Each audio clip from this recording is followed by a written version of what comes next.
10 روپے کی ہے. بتائیے فتاوی اہل سنت میں اس کا جواب کیا لکھا ہے؟ جواب سے پہلے میں تاجران کی توجہ چاہوں گا. آج کل لوگ کہتے ہیں ہماری تو خرید ہی اتنے کی ہے، ہماری تو کاسٹ ہی اتنے کی ہے، قسمیں کھا رہے ہوتے ہیں، پھر تھوڑی دیر بعد اس سے کم میں دے دیتے ہیں. ہمیں خود سمجھ نہیں آتی کہ کاسٹ اتنے کی تھی تو ڈسکاؤنٹ کیسے ہو گیا. آئیے ذرا جواب سنتے ہیں کوئٹہ والوں سے. جناب کوئٹہ والے 5 سیکنڈ باقی ہیں. یہ صورت جو کہہ رہا ہے کہ مارکیٹ میں یہ 10 روپے کی ہے تو یہ اس کا یہ کہنا تو جائز ہے، لیکن اگر وہ یہ کہے کہ میں نے یہ 10 روپے کی خریدی ہے تو اس صورت میں جھوٹ ہو جائے گا، اور جھوٹ حرام اور جہنم میں لے جانے والا کام ہے. جناب یہ نہ کہے کہ میری خرید اتنے کی ہے، مارکیٹ میں اتنے کی ہے، یہ کہنا تو چلے جائز ہے، لیکن یہاں جھوٹ بول کر قسم کھا کر میری خرید ہی اتنے کی ہے، اگر یہ جھوٹ ہے تو یہ جھوٹ جہنم میں لے جانے والا کام ہے. کوئٹہ والوں نے جواب درست دے دیا ہے. جناب سکھر والوں سے اب سوال ہوگا. بتائیے جناب، کیا نفلی طواف کرنے کے بعد مقام ابراہیم پر 2 رکعت نوافل ادا کرنا ضروری ہے؟ بتائیے فتاوی اہل سنت میں اس کا جواب کیا ہے؟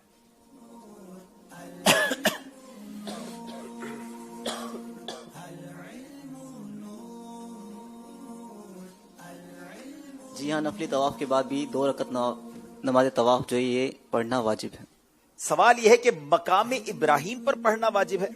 ابراہیم پر پڑھنا واجب نہیں ہے، بہتر یہ کہ اس طرح پڑھے کہ مقام ابراہیم کعبۃ اللہ اور اس کے درمیان ہو. اگر وہاں جگہ نہ ہو تو حرم پاک میں کہیں بھی پڑھ سکتا ہے. اگر حرم پاک میں بھی نہیں پڑھی، کہیں اور جگہ پڑھی تو یہ مکروہ تنزیہ ہے. جناب یاد رہے کہ بہتر یہ وہاں پڑھے، لیکن اگر وہاں نہ بھی پڑھے تو حرم پاک میں بھی کہیں پڑھ سکتا ہے، اس کے بعد گھر آ کر بھی پڑھ سکتا ہے، لیکن پڑھنا واجب ہے.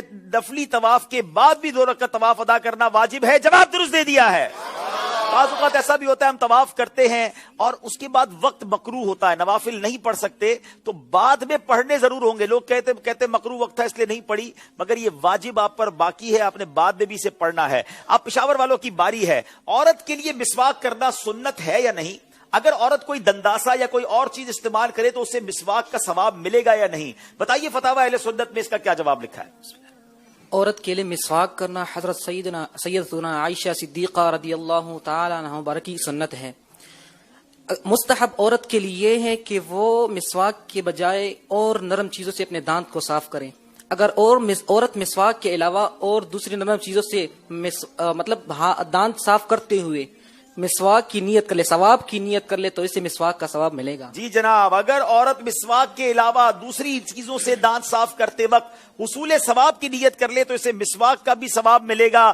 جواب درست دے دیا ہے. جناب کوئٹہ والوں سے سوال ہے، کیا زندوں کو بھی ایصال ثواب کیا جا سکتا ہے؟ فتاوی اہل سنت میں اس کا کیا جواب لکھا ہے؟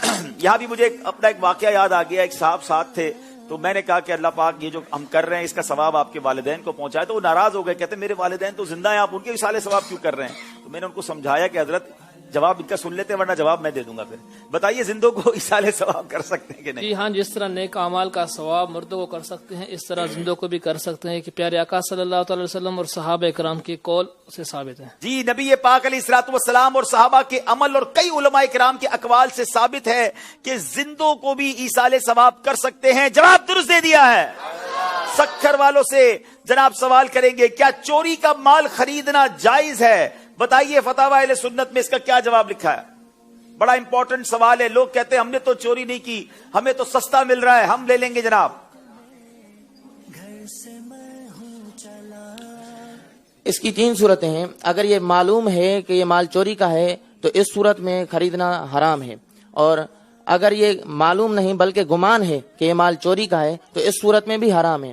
اگر نہ معلوم ہے نہ گمان ہے بلکہ بالکل یقین ہے کہ مال چوری کا نہیں ہے تو اس صورت میں خریدنا جائز ہے. لیکن جب معلوم ہو جائے کہ مال چوری کا تھا تو اس کے مالک کو لوٹانا فرض ہوگا. اگر اس کا مالک نہ ملے تو اس کے وارثوں کو لوٹانا فرض ہوگا. اگر وارث بھی نہ ملے تو پھر وہ مال فقیروں کو دے دے. جناب شبہ بھی ہے کہ چوری کا ہے، معلوم ہونا تو دور کی بات ہے، شک بھی ہے کہ چوری کا ہے تو نہیں خرید سکتے، خریدنا حرام ہے. اور نارمل طریقے سے خریدا، پتہ ہی نہیں تھا، پھر بھی پتہ چل گیا تو اب مالکوں کو لوٹانا لازمی. مالک نہ ملے اس کا تو وارثوں کو لوٹانا، ورنہ فقیروں کو صدقہ کرنا ہوگا. یہ بڑا امپورٹنٹ مسئلہ ہے ناظرین، اس کو غور سے سن لیجئے. بہرحال یہ بہت مختصر، بڑے اسپیڈلی ہم سوال و جواب کرتے ہیں. اس کی ڈیٹیل آپ پڑھنا چاہیں، مزید فتاوی اہل سنت کو سمجھنا چاہیں، بڑی پیاری بکلیٹ موجود ہے اور اس کے والیومز انشاءاللہ آتے رہیں گے. یہ کتاب آپ مکتبۃ المدینہ سے حاصل کریں. کتنے پیجز ہے اور کتنے کی کتاب ہے یہ؟ 100 جو ہے وہ 70 روپے میں یہ مکتبۃ المدینہ سے طلب کی جا سکتی ہے، اور تقریباً 350 کے قریب اس کے صفحات ہیں، اور 200 سے زائد فتاوی جات اس کے اندر موجود ہیں۔ ماشاءاللہ، یہ کتاب حاصل کریں، مکتبۃ المدینہ سے منگوائیں، گفٹ دوسروں کو دیں تاکہ علم دین کا یہ خزانہ آپ لوٹ سکیں۔